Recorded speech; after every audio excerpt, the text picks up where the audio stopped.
All right, moving along. We're on page 25 and we are on number 6.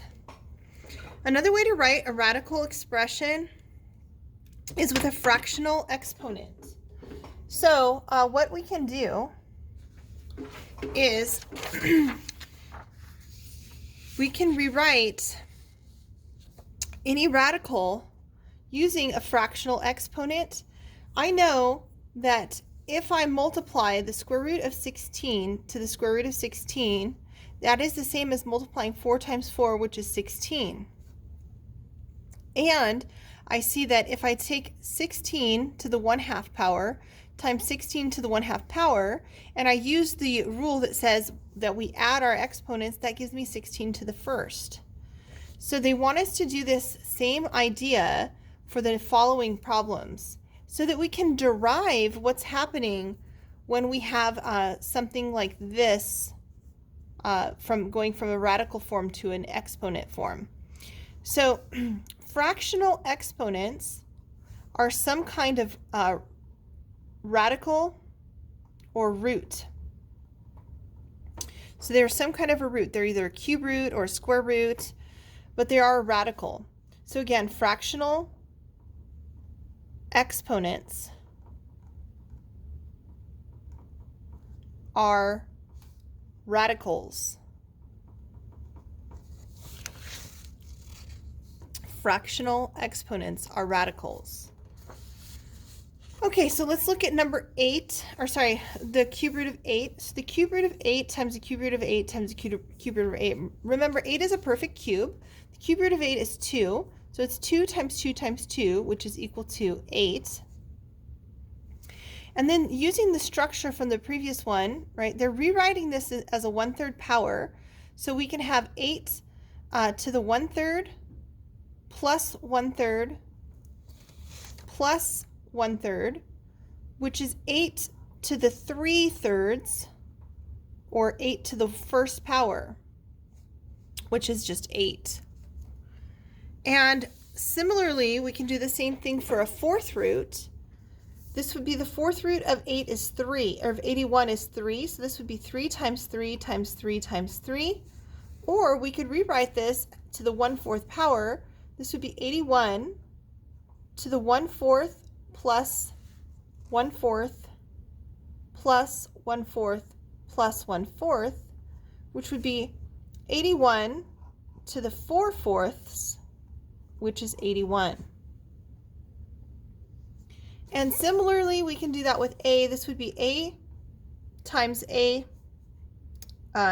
square root of a, times the square root of a would be the square root of a squared. So the square root of a squared, which would be a. And so a to the 1/2 plus 1/2 is a to the 2/2, which is a to the first, or a. So the pattern that we see, or that I see, is that, right, describe and identify any patterns, is that we could rewrite a radical as 1 over whatever the index is. So the index, off to the side, the index right here, on a square root we don't write it, but it is a 2. And so I noticed that we can write 1 over a to the n as the nth root of a. Like here, the 1/3 power, that was a cube root function. The 1/2 power was a square root function. The 1/4 power was a 4th root function. So the general rule right here, and it's a very important rule, you'll use it again in Math 3, the general rule is that you can rewrite a to the m over n. This number is your exponent, and this number is your index. And you're going to rewrite that as the nth root, or your index, of a to the m power. There's your exponent.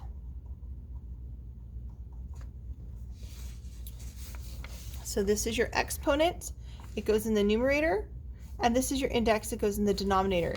If you think about it, that makes sense. The exponent is in the numerator, because if I had something like 2 to this second power, right, this is like a 2 over 1, meaning it's just 2 squared. Of course, that's an exponent. All right, it says to write 6 to the 2/3 as a radical. So they showed two different methods, and I will do that off to the side. So we have example, to write 6 to the 2/3 as a radical. So one way to do that is you could rewrite this as 6 to the 1/3 and then times 2, because I would still be multiplying these and get 2/3. And then I know that 6 to the 1/3 is 6, and then this is my exponent of 1. Here's my index of 3. And then my exponent of 2 on the outside. That's one way to rewrite it. And so that is actually their method 2 right here. Or the other way to rewrite this is I could rewrite it as 6 squared to the 1/3 power. You notice that when I multiply these, I still get 2/3. So either way, I can do this. So this would be 6 squared, and then my radical would be a cube root. Okay, and that would be their method 1. So you can choose whichever one you prefer. I'm going to do the try these. You should pause right here and try these on your own. See if you can get them correct. And come back to the video when you're done. All right, so A, 13 to the 1/4 power. Remember that this is my exponent and this is my index. So I'm going to rewrite this as 13, my radical, my index is a 4, and my exponent is a 1. There's really no need to write that exponent, so this is the 4th root of 13. For B, 7 to the 3/5 power. We're going to rewrite this. Remember, this is my exponent, and this number is the index. So we're going to rewrite this with a radical. There's my radicand. My exponent is 3. My index is 5. C, I have x to the 3/2. So remember, this number is my exponent, and this number is my index. So I'm going to rewrite this as x. This is my exponent, and my index is 2. I don't really need to write an index of 2. It's implied that this is a square root. So this is just the square root of x cubed. All right, I hope you got all of those correct. Flipping the page over onto the back, it says, what is the value of 16 to the 1/4 power?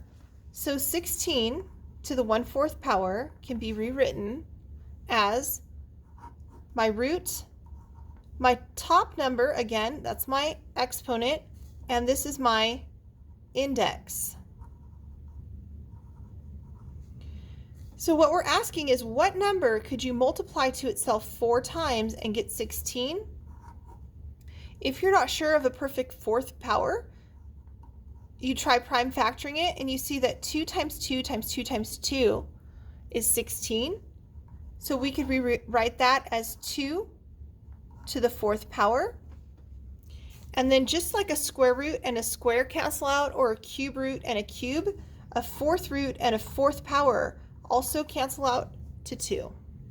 So this one would be 2. What is the value of 16 to the 3/4 power?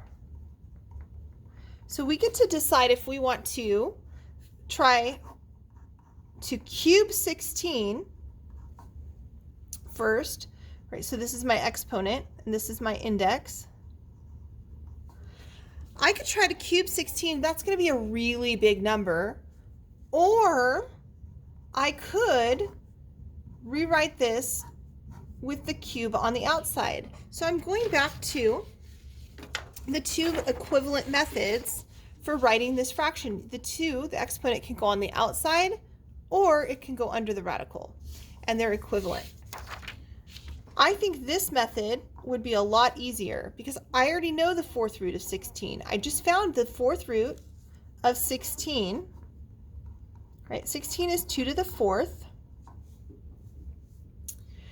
The fourth root and the fourth power undo one another, so this leaves me with just 2. And then my exponent of a 3, so 2 to the third is 8. All right, for each radical expression, write the equivalent expression with a fractional exponent. So the fractional exponent here, the index is a 2 and the exponent is a 1. So this would be 15 to the 1 over 2. Here the index is a 3 and the exponent is a 1. So this would be 21 to the 1 over 3. All right, guys, that's the end of these notes. I know the second lesson's a lot shorter, so I appreciate you tuning in. I hope that you got them all correct and that you come ready to ask questions tomorrow. Have a great night.